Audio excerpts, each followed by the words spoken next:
My name is Khris. I go by my stage name as well, Diosa no Joda.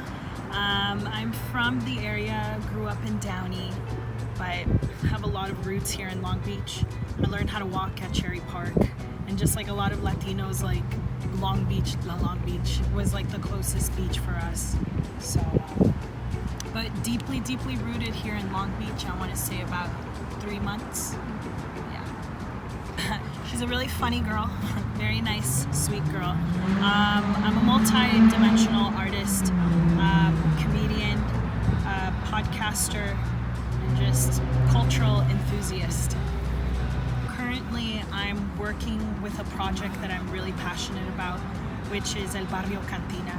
They're a general manager, but it's more than a restaurant. I feel like El Barrio is really harnessing that word El Barrio by not only being Latino owned, there's a lot of Latinos that work there, but showcasing different food that is innovative, but now we're implementing some cultural aspects to it. So we're definitely putting more music, some different artists, pop-ups with other chefs that are of color. So definitely promoting that.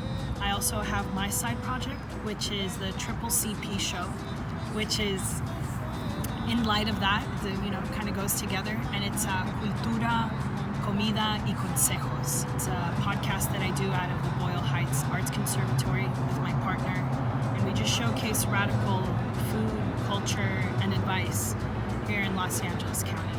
So definitely all people of color.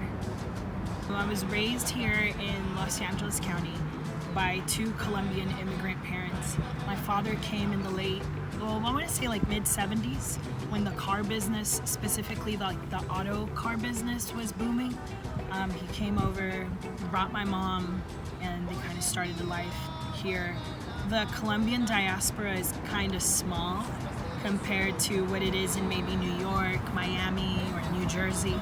However, I feel like my family and I really integrated to the other Latinos here in Long Beach and in LA. A lot of Salvadoreños, a lot of Mexicanos, obviously, and Guatemalans. So it's been really awesome to kind of grow up with like so many different types of Latinos, but also so many different types of people in general. And I think that's the beauty of where we live, is like the diversity.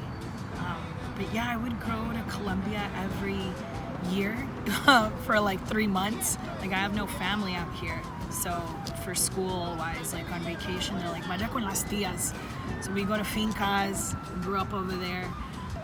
Some of my tías didn't have like hot water, and I could really tell how spoiled I was. And so I feel like that's really helped me shape who I am. So yeah.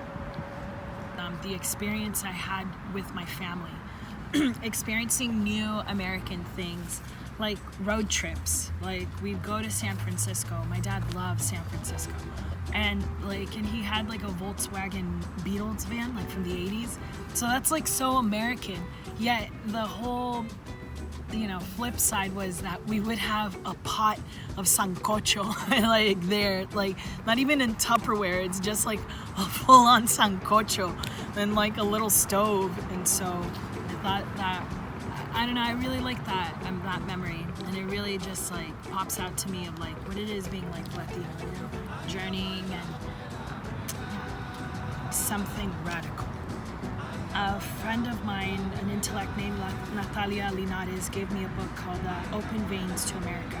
And in it, it's a really awesome book that I think all Latinos should read. But one of the things that stood out was saying that Latinos were the cosmic race.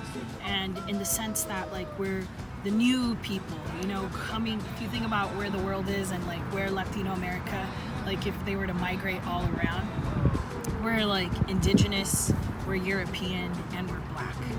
And to me, that in itself is very radical. And I love that. I love that about our culture. I love how resilient we are.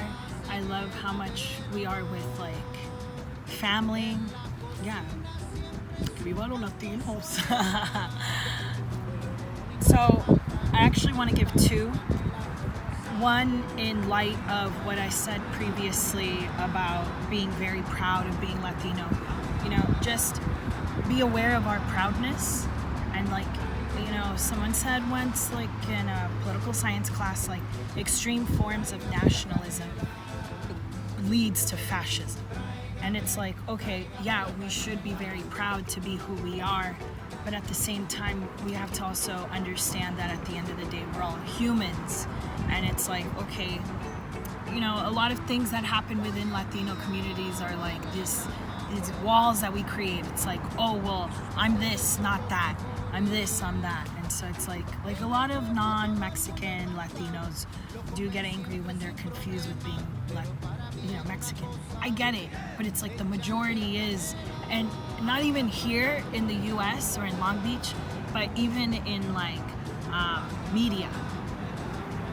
Mexican media is like the biggest, like the first thing that the whole world sees before any other like Latino. So I understand the stigma, but at the same time, it's like we all need to unify. People ask me, are you Mexicana? And I was like, you know what, a huevo. Yeah, I'll explain to them later, like, hey, you know what, Mexico's different than Colombia. And it's more like educating people.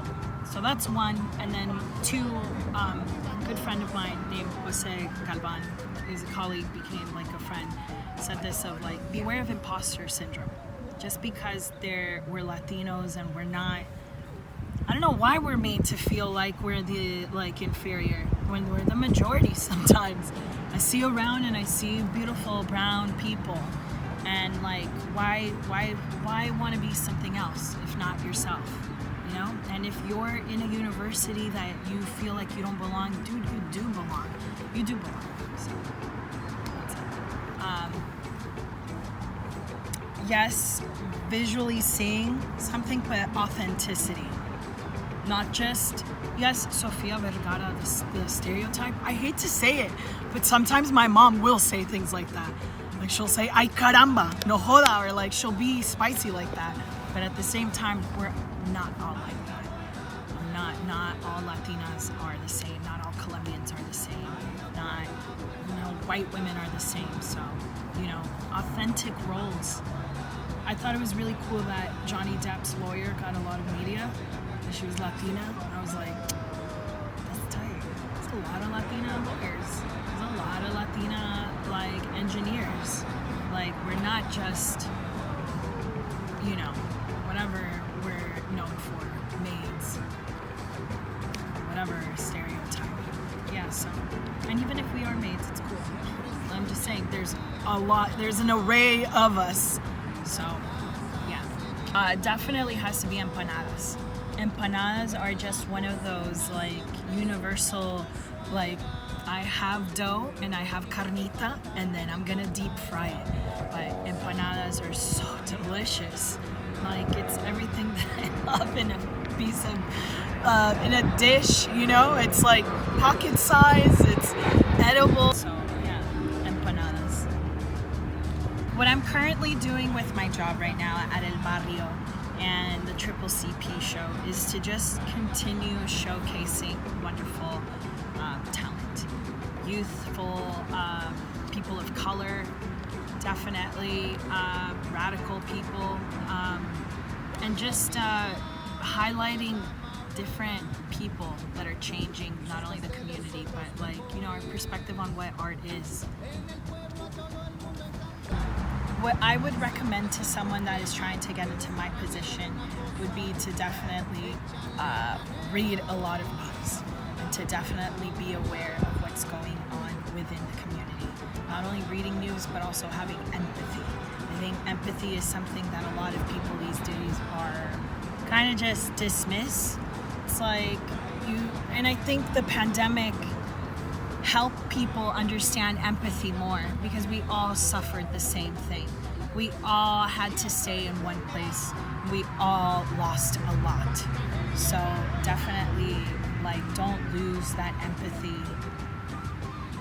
Yeah, and definitely being knowledgeable of what's going on. You have to be aware of what your surroundings are and the world. So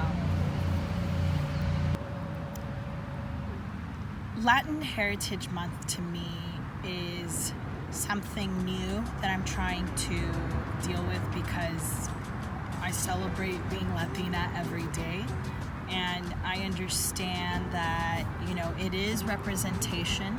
However, it's like, to me, it's like a little Band-Aid. Like, come on. Like, just 1 month and it starts like the 15th. Like, how weird. Like, how weird is that? Like, dame un mesecito como en diciembre. Like, something where I'm like, you know, a little festivo, something like that. But, you know, I don't want to be also a Debbie Downer. It is what it is, and the only thing that I like to do is to just do. You know, that's the best thing that you can. So, que viva los Latinos.